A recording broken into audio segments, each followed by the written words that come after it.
안녕하세요. 매일 아침 말씀 묵상에 오신 여러분을 진심으로 환영합니다. 11월 10일 화요일 영과 진리로. 오늘 본문은 요한복음 4장에 나오는 사마리아 우물가에 나온 여인을 만나서 예수님께서 나누는 대화입니다. 사마리아를 통과하여야 하겠는지라. 사마리아에 있는 수가라 하는 동네에 이르시니 야곱이 그 아들 요셉에게 준 땅이 가깝고 거기 또 야곱의 우물이 있더라. 예수께서 길 가시다가 피곤하여 우물 곁에 그대로 앉으시니 때가 6시쯤 되었더라.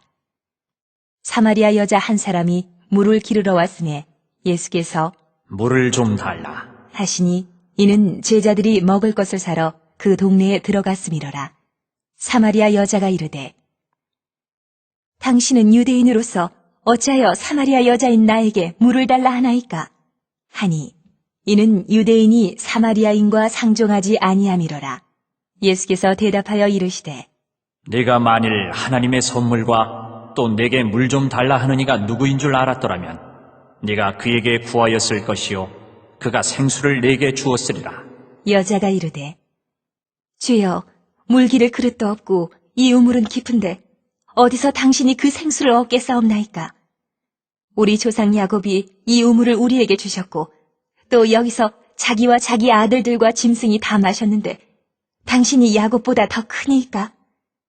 예수께서 대답하여 이르시되 이 물을 마시는 자마다 다시 목마르려니와 내가 주는 물을 마시는 자는 영원히 목마르지 아니하리니 내가 주는 물은 그 속에서 영생하도록 솟아나는 샘물이 되리라.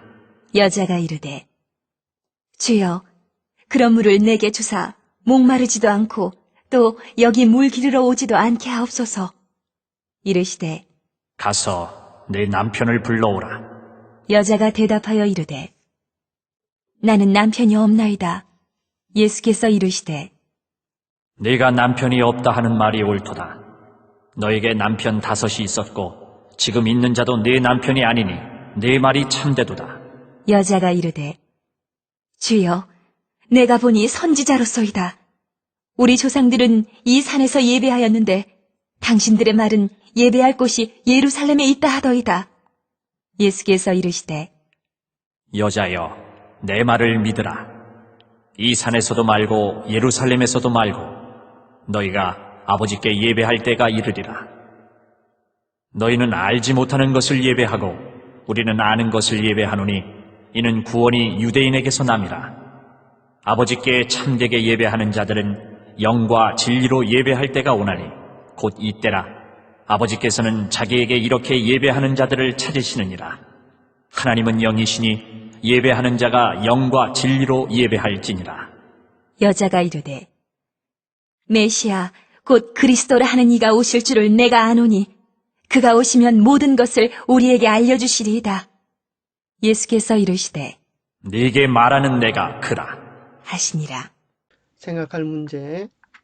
예수님은 예배의 핵심적인 두 가지 요소를 무엇이라고 말씀하셨습니까? 영과 진리로 예배하는 것은 무엇일까요? 오늘 나는 어떻게 신령과 진리로 예배할 수 있을까요? 자, 예수님이 말씀하신 두 가지. 예수께서 이르시되 여자여 내 말을 믿어라. 이 산에서도 말고 예루살렘에서도 말고 너희가 아버지께 예배할 때가 이르리라. 너희는 알지 못하는 것을 예배하고 우리는 아는 것을 예배하노니 이는 구원이 유대인에게서 남이라. 아버지께 참되게 예배하는 자들은 영과 진리로 예배할 때가 오라니 곧 이때라. 아버지께서는 자기에게 이렇게 예배하는 자들을 찾으시느니라. 하나님은 영이시니 예배하는 자가 영과 진리로 예배할지니라. 여기 우리 주님 분명히 말씀하시기를 이 산에서도 말고 예루살렘에서도 말라 하시므로 예배가 장소, 교파, 환경이 문제가 아니라 참으로 신령과 진정으로 예배하는 것이 중요하다고 하는 사실을 이야기해 주고 계십니다. 하나님은 참되게 예배하는 자들을 찾고 계시는데 그것은 영과 진리로 예배하는 것입니다. 영과 진리로 예배한다는 것은 도대체 어떻게 하는 것일까요? 교과 99페이지에는 여기서 우리는 예배의 두 요소, 즉 하나님을 알고 그분께 순종함에서 비롯된 경험과 하나님에 대하여 우리에게 예시된 객관적인 진리를 보게 된다. 진리가 빠진 영은 무엇보다 변덕스러운 감정 위에 세워진 얄팍한 감상주의로 이어질 수 있다. 반대로 영이 없는 진리는 생기가 없는 형식주의로 이어질 수 있다. 따라서 우리에게는 이 두 가지가 다 필요한 것입니다. 영은 순종함에서 비롯되는 경험, 하나님을 진정으로 찾고자 하는 간절한 심령을 이야기하고, 진리는 하나님께서 원하시는 구체적인 성경 말씀을 통하여 계시되어진 예배의 참 방법을 이야기한다고 생각할 수 있습니다. 하나님은 누구나 제한하지 않으십니다. 하나님의 사랑과 축복과 은혜는 무제한으로 쏟아지십니다. 이 산에서도 말고 하나님을 예배하는 일은 유대나 사마리아 등과 같은 특정 지역, 특정 인종 제한되지 않을 것입니다. 사도행전 2장 39절에 보면 이 약속은 너희와 너희 자녀와 모든 먼데 사람 곧 주 우리 하나님이 얼마든지 부르시는 자들에게 하시는 것이라고 말씀하십니다. 결코 제한이 없으신 하나님의 넓은 가슴을 보게 됩니다. 언제나 복음의 대상은 온 천하 만민이었습니다. 이르시되 너희는 온 천하에 다니며 만민에게 복음을 전파하라. 또 소리가 있어되 베드로야 일어나 잡아먹으라. 사도행전 10장에는 처음으로 이제 이방인들에게 베드로가 복음을 전하게 되었습니다. 그때 베드로는 유대인들의 편견 속에 있어서 이방인들을 짐승 취급했습니다. 그때 하나님은 그들의 편견을 깨트리기 위하여 하늘에서 계시를 보여주셔서 부정한 음식들을 잡아먹으라. 이 말은 다른 말로 하면 이방인들에게도 복음을 나누어 주라라는 내용입니다. 그러나 베드로는 주여 그럴 수 없나이다. 속되고 깨끗하지 아니한 것을 내가 결코 먹지 아니하였나이다라고 그렇게 3번이나 이야기했습니다. 바로 그것이 곧 이방인들에게 복음을 전하라고 하는 유대인의 편견을 깨는 하나님의 계시적 사건이었습니다. 그래서 그가 고넬료를 만나고 그가 말씀을 전하고 기도할 때에 이스라엘 사람들에게 내렸던 것과 똑같은 성령 역사하심을 보면서 베드로는 깊은 마음의 감동을 받고 이렇게 고백하게 됩니다. 내가 참으로 하나님은 사람의 외모를 보지 아니하시고 각 나라 중 하나님을 경외하며 의를 행하는 사람은 다 받으시는 줄 깨달았도다. 그렇습니다. 하나님은 결코 인종이나 교파나 성별로 또 경제의 유무로 제한하지 않으시고 모든 사람 가운데서 각 나라 가운데서 하나님을 진정으로 경외하며 주님을 만나기 원하는 사람은 누구든지 다 받아주실 것임을 이야기해 주고 있는 것입니다. 한 번은 미국에 인종차별이 극심할 때에 한 백인 목사님이 백인과 흑인이 함께 예배드리는 교회에 초청을 받아서 갔습니다. 아주 영감적인 목사님이셨기에 많은 사람들이 어떤 말씀을 하나 기다리고 있었는데 이 목사님께서 설교하시면서 이렇게 말씀하시는 것입니다. 천국에는 흑인종이 들어갈 수 없습니다. 그 소리를 듣고 흑인들은 깜짝 놀랐습니다. 아니 어떻게 저 목사님이 흑인들이 천국에 들어갈 수 없다고 하는 것인가? 백인들은 아주 어깨를 들썩이며 흑인들이 그래 무슨 수로 천국에 들어갈 수 있어? 그렇게 생각을 했습니다. 그런데 뒤이어서 목사님은 또 다른 말씀을 선포하셨습니다. 천국에는 백인들도 들어갈 수 없습니다. 깜짝 놀랐습니다. 흑인들이 마음속으로 생각했습니다. 그러면 그렇지. 흑인들이 들어갈 수 없는데 백인들은 무슨 수로 들어가? 백인들이 큰 충격에 빠졌습니다. 목사님은 계속해서 말씀하셨습니다. 오직 홍인종만 천국에 들어갈 수 있습니다. 사람들은 깜짝 놀라서 홍인종이 도대체 누구를 얘기하는가? 귀를 쫑긋 세우고 목사님의 말씀을 들었습니다.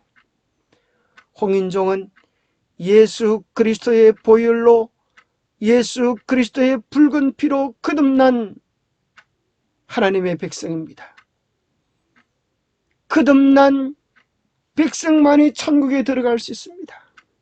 그럴 때 모든 사람들은 아멘하며 받아들였습니다.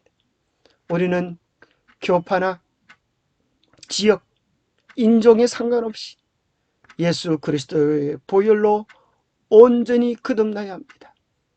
하나님께 대한 진정한 예배는 영으로 드려져야 한다. 즉 그것은 하나님께 대한 진정한 사랑과 그분을 개인적으로 만나는 경험에서 비롯되어야 한다. 하나님께로부터 나오는 종교가 하나님께로 인도하는 유일한 종교이다. 우리는 하나님을 올바로 섬기기 위하여 성령으로 거듭나야만 한다. 이것은 마음을 정결하게 할 것이며 정신을 새롭게 하여 우리에게 하나님을 알고 사랑하는 새로운 능력을 줄 것이다. 이것은 우리로 하나님의 모든 요구에 즐거이 순종하게 만들 것이다. 이것이 참된 경배이다. 그것은 성령께서 역사하신 열매이다. 참으로 우리가 성령으로 거듭나서 마음을 정결케 하고 정신을 새롭게 하여 온전한 사랑의 마음으로 즐거이 순종할 때 주님은 우리의 예배를 기쁘게 받으실 것입니다. 로마서 8장 9절 만일 너희 속에 하나님의 영이 거하시면 너희가 육신에 있지 아니하고 영에 있나니 누구든지 그리스도의 영이 없으면 그리스도의 사람이 아니라. 하나님의 영이신 성령께서 그들 안에 거하는 사람은 육신에 있지 않고 영에 거합니다. 영으로 예배하라는 말은 참으로 거듭나야 참된 예배를 하는 존재가 된다는 뜻이라고 우리 김명곤 목사님 설명해 주십니다. 성경은 내 마음을 다하고 목숨을 다하고 뜻을 다하여 주 너희 하나님을 사랑하라고 말씀하시는데 우리가 마음을 다하고 목숨을 다하고 뜻을 다하고 우리의 온 정성을 다하여 하나님을 예배하는 것, 그것을 곧 영적인 예배라고 말할 수 있겠습니다. 동시에 예배는 진리로 드려져야 합니다. 우리는 하나님에 대하여 그분의 성품 그리고 그분이 우리에게 요구하시는 것들에 대하여 올바른 성경적 지식을 가져야 합니다. 다시 말해서 예배는 교리와도 관련이 있습니다. 예를 들어서 우리가 섬기는 하나님이 사람들을 영원토록 지옥불에 괴롭히는 신이 아니라는 사실을 알 때 우리는 참으로 그분을 바로 예배할 수 있지 않겠습니까? 만약 우리가 믿는 하나님이 불공평하고 불공정하고 사람들의 도덕적 판단보다 더 낮은 수준의 신이라면 우리가 어떻게 그분을 신령과 진정으로 예배할 수 있겠습니까? 그래서 우리는 진리를 알아야 합니다. 성경에서 말하는 참된 진리를 통하여 우리가 예배하시는 하나님이 어떤 분인지 우리가 어떤 방법으로 예배하는지에 대한 바른 진리를 배워야 합니다. 하나님은 모든 사람이 구원을 받으며 진리를 아는 데 이르기를 간절히 원하십니다. 하나님은 우리가 진리를 알아서 참된 진리로 예배하기를 원하십니다. 신령과 진리로 예배하라. 하나님께서 그 전에 함께 모여 당신을 찾고 저희 죄악들을 고백하고 서로를 위하여 기도할 때에 성령을 통해 그들과 만나시겠다고 약속하셨다. 그러나 하나님께 예배하러 모이는 자들은 모든 악한 일을 버려야 한다. 그들이 신령과 진리와 거룩함의 미덕으로 하나님을 예배하지 아니하면 저의 모임은 아무 유익이 없다. 우리가 하나님을 믿고 예배한다 할지라도 신령과 진리로 예배하지 아니하면 무익한 예배라고 말씀하십니다. 진리란 무엇입니까? 성경에는 6대의 진리가 나오는데 첫 번째는 진리의 하나님, 두 번째는 진리의 예수 그리스도, 세 번째는 진리의 성령, 그 삼위일체 하나님이 진리라고 말씀하십니다. 뿐만 아니라 네 번째는 진리의 말씀, 우리가 믿고 신뢰하는 모든 가르침들은 오직 성경을 통하여 우리에게 전해지는데 이 성경 말씀이 오류가 있고 잘못이 있다면 어떻게 우리의 믿음이 온전할 수 있겠습니까? 그러기에 우리가 믿는 이 복음은 진리의 말씀, 변치 않은 불변하는 진리의 말씀이 되어야 합니다. 뿐만 아니라 우리가 어떻게 구원받는지에 대한 우리의 영생이 달려있는 이 문제는 진리의 말씀 권도의 구원의 복음이 되어야 합니다. 구원의 복음은 진리여야 합니다. 이랬다가 저랬다가 바뀌어져서는 구원받을 길이 막연한 것입니다. 창세기부터 계시록까지 불변하는 구원의 복음, 그것이 진리입니다. 마지막 여섯 번째는 주의 모든 계명은 진리니이다.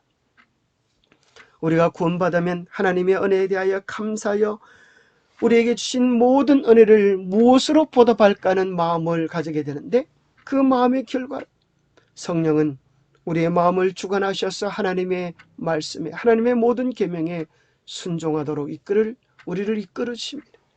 그러기에 우리가 순종하고 걸어가야 할 하나님의 계명이 진리여야 함은 분명한 것입니다. 오늘날 교회에서 수많은 설교들이 쏟아지고 있는데 그 모든 설교를 딱 한마디로 이야기한다면 말씀대로 살자는 것입니다. 말씀대로 순종하자는 것입니다.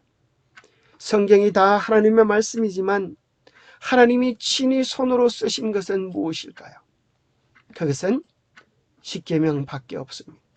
하나님이 친히 변치 않는다고 돌판에 기록하셔서 영원히 기념하도록 하신 이 말씀조차 수많은 교회에서 믿고 순종하지 않으면서 말씀대로 살자라고 하는 것이 무슨 의미가 있겠습니까?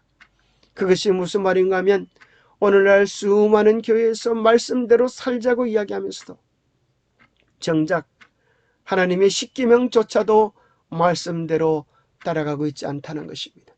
하나님의 십계명은 출애굽기 20장에 보면 10개의 조항들이 나타나 있습니다. 그런데 이 하나님의 10가지 계명이 천주교의 계명에는 두 번째 우상을 만들지 말라고 하는 계명을 없애버렸습니다. 그리고 안식일을 기억하여 거룩히 지키라고 하는 계명을 일요일로 변경시켜서 주일을 지키고라고 바꾸고, 그러면 하나가 모자라니까 10번째 계명을 둘로 나누어서 남의 아내를 원치 말고 남의 재물을 탐치 말라라고 하는 두 가지 계명으로 바꾸어 버렸습니다. 그래서 하나님의 계명을 사람의 뜻과 권한으로 마음대로 바꾸어서 잘못된 계명을 지키고 있는 것입니다. 오늘날 수많은 사람들이 이 거짓된 계명의 한 부분이든지 혹은 전부를 따라가고 있는 것입니다. 마지막 큰 싸움은 누가 진정으로 예배하는가, 누가 참으로 내 마음의 주인인가 하는 것입니다. 하나님이 우리의 마음의 주인입니까? 아니면 사람의 가르침이나 전통이 내 마음의 주인입니까? 오늘 나는 어떻게 신령과 진리로 예배할 수 있을까요? 보다 더 신령한 예배를 위하여, 내 정성을 다하는 예배를 위하여 무엇을 개선할 수 있을까요? 한번 생각해 보십시다. 예배하러 가는 우리의 마음의 태도, 우리의 방법, 우리의 준비, 우리의 기도, 설교 노트, 헌금을 준비하는 것들, 또 안식일 예배를 위하여, 우리의 정규 예배를 위하여 우리의 의복을 구별하는 것들, 또 그 예배를 위하여 미리 매일매일 교과 공부를 하는 것들, 또 매일의 삶 속에서 주님의 말씀을 실천하는 것들, 우리의 삶과 우리의 생활이 다르지 않은, 우리의 믿음과 우리의 생활이 다르지 않은 신행일치, 은행일치의 삶을 사는 것, 한번 생각해 보십시오. 진정한 예배를 위하여, 신령한 예배를 위하여 우리가 무엇을 보다 더 구체적으로 개선할 수 있을까요? 기도하겠습니다. 하나님 아버지, 아무것도 아닌 저희를 위하여 마음을 다하고 뜻을 다하고 힘을 다하고 목숨을 다하여 우리를 죽을 운명에서 구원해 주셔서 감사합니다. 그 무한한 사랑에 반응하여 저희도 마음을 다하고 뜻을 다하고 힘을 다하여 우리 주님을 사랑하고 예배하기를 원합니다. 하나님이 찾으시는 참된 예배자가 되도록 우리를 도와주시옵소서. 하나님의 임재 앞에 겸손히 엎드리며 저희의 전 존재를 기울여서 예배하고 밝게 계시되는 진리의 빛에 감사와 순종의 마음으로 따라가기를 원합니다. 하나님 도와주시옵소서. 성령님 이끌어 주셔서 온전한 예배를 통하여 하나님의 충만하신 임재와 은혜의 세계 안으로 들어갈 수 있도록 축복하여 주시옵소서. 우리의 삶이 예배가 될 수 있도록 성령님 우리의 생애를 온전히 주장해 주시옵기를 우리 주 예수 그리스도 이름 의지하여 간절히 간구하옵나이다. 예배가 삶이요 삶이 예배다라는 말이 있습니다. 오늘 우리의 삶이 주님께서 받으신 바 되는 귀하고 존귀한 예배가 될 수 있게 되기를 바랍니다. 오늘도 주님 안에서 행복한 하루 되시기를 간절히 바랍니다. 감사합니다.